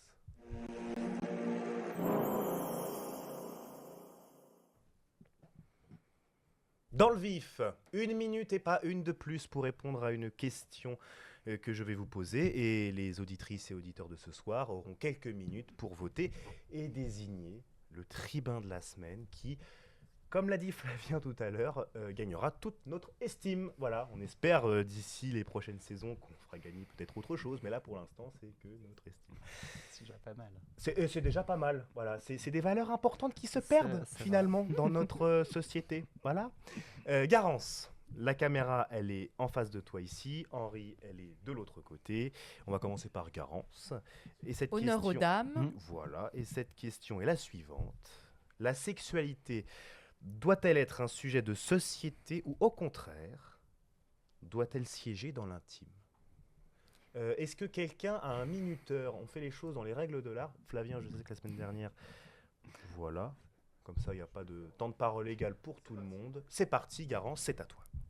Alors, pour moi, c'est un vrai sujet de société, même si le sujet en tant que tel est un sujet intime, parce qu'il y a des vraies conséquences qui peuvent être dramatiques. Et donc, il est important de pouvoir les prendre en charge, de pouvoir expliquer, de surtout outiller les jeunes Français et les Français en général au mieux sur cette question-là. Voilà, sur la sexualité, pour avoir la plus belle sexualité épanouie et consentie. Très concis, très clair, mais parfois ça fait la différence. Quelque chose de tout concis, clair, distinct, ça peut avoir son avantage. Henri, Ouais. 1 minute, face cam, c'est à toi. Les féministes, les mouvements politiques, les études sur le genre, elles ont prouvé que l'intime était devenu une vraie question politique et aussi parfois un problème public. Si on relègue ça à un problème individuel, effectivement, ça aura des lourdes conséquences sociales sur les femmes avant tout et aussi sur les personnes en général, notamment sur le nombre de féminicides, sur le nombre de viols ou d'agressions sexuelles. Si on considère la sexualité comme un enjeu de société, comme un enjeu politique, on se donne le pouvoir d'avoir les leviers pour proposer une action publique efficace.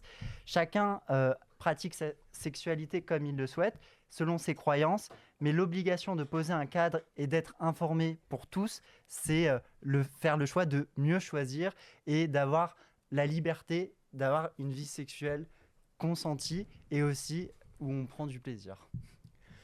Merci à tous les deux. Appel au vote. Vous avez quelques minutes pour voter. Le temps pour moi de vous remercier d'avoir été présent ce soir pour ce débat, de l'avoir mené de fort belle manière. Et merci pour ta chronique encore menée également de fort belle manière. Avec grand plaisir. Merci à Flavien, merci à toute l'équipe régie, merci à vous, auditrices et auditeurs. 2 informations à vous communiquer. Une première information en guise de surprise qui apparaîtra d'ici quelques minutes. Je n'en dis pas plus. On le fait à la toute fin de l'émission, ça fait un voilà. Mais restez vraiment jusqu'au bout, on a une surprise pour vous. Et deuxième information, c'est une information, je vais la lire. Je me permets de m'arrêter un peu. N'hésitez pas à voter dans le chat. Oui, n'hésitez pas à voter dans le chat. Voilà. C'est Parce juste à que côté nous avons du chat, reçu- c'est un carré noir. C'est un carré noir, voilà. Nous avons reçu une information sur Instagram. Ça s'appelle la Nuit des Relais. Voilà. C'est un projet donc qui soutient la Fondation des femmes dans sa lutte contre les violences faites aux femmes. Voilà. Et donc une Nuit des Relais aura lieu le 23 avril prochain à Paris. Vous pouvez retrouver toutes les informations sur l'Instagram Nuit des Relais 2024, tout attaché en minuscule. Donc voilà, ils participent à une course. On peut créer des équipes pour participer à cette course. Donc c'est plutôt entre potes, etc. Donc ça peut être une belle action même sur la forme et donc sur le fond évidemment. Donc voilà, et on s'est engagé à relayer cette information parce que elle s'inscrit aussi dans ce mois consacré aux droits des femmes. Donc voilà, c'est très important pour nous de relayer cette information. Et la deuxième information, c'est la surprise.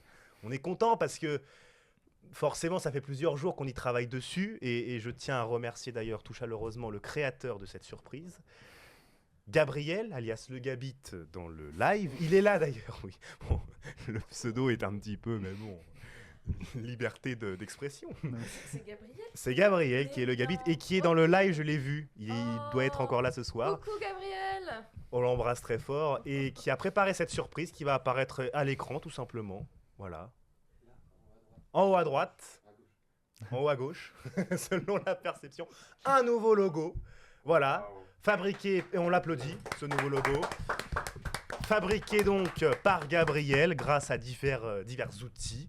Donc voilà, et alors ce nouveau logo s'inscrit dans la professionnalisation aussi du média et par rapport à une autre grande surprise qui arrivera donc d'ici la fin mai et vous en saurez plus dans les tout prochains jours. Dès lundi, Gabriel me l'a dit tout à l'heure, dès lundi, une campagne de communication va être mise en place sur cet événement, pas piquer des hannetons. Et sur TikTok, oui, mais partout. partout, je veux dire Instagram, TikTok, LinkedIn, OnlyFans, je veux dire tutti quanti. Quoi. Les votes. Oui, les votes. Je crois que les votes sont clôturés. Bruce, tiens, c'est Bruce. Bruce va les annoncer puisqu'il a été notre régisseur ce soir et on remercie Bruce d'avoir été notre régisseur ce soir. Bruce. Eh bien, Henri a reçu 29% des suffrages et Garance a gagné avec 71% des suffrages, pardon. Waouh. Écoutez. Garance, réaction à chaud. Bah écoutez, jamais 203 comme dirait l'autre, j'ai déjà gagné sur l'agriculture, va falloir me réinviter une 3e fois. Je remercie mes parents, Je mes remercie, cousines, voilà. mon cousin. Je fais des bisous. Non, mais... Oui, bon, bah jamais 203. Et en plus, je suis très superstitieux, donc là-dessus.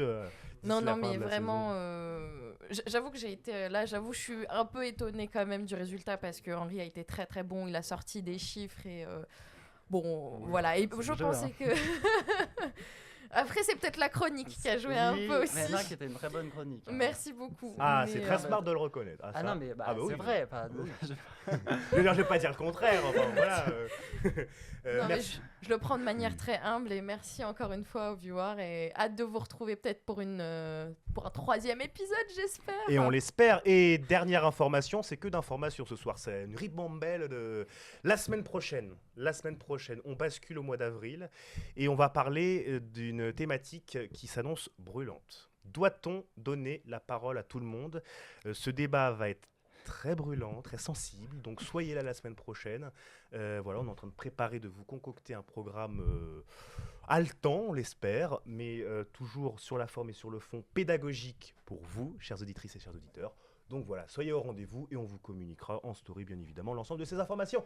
À la semaine prochaine. Au revoir. Avec le nouveau logo pour clôturer cette émission, évidemment. Merci.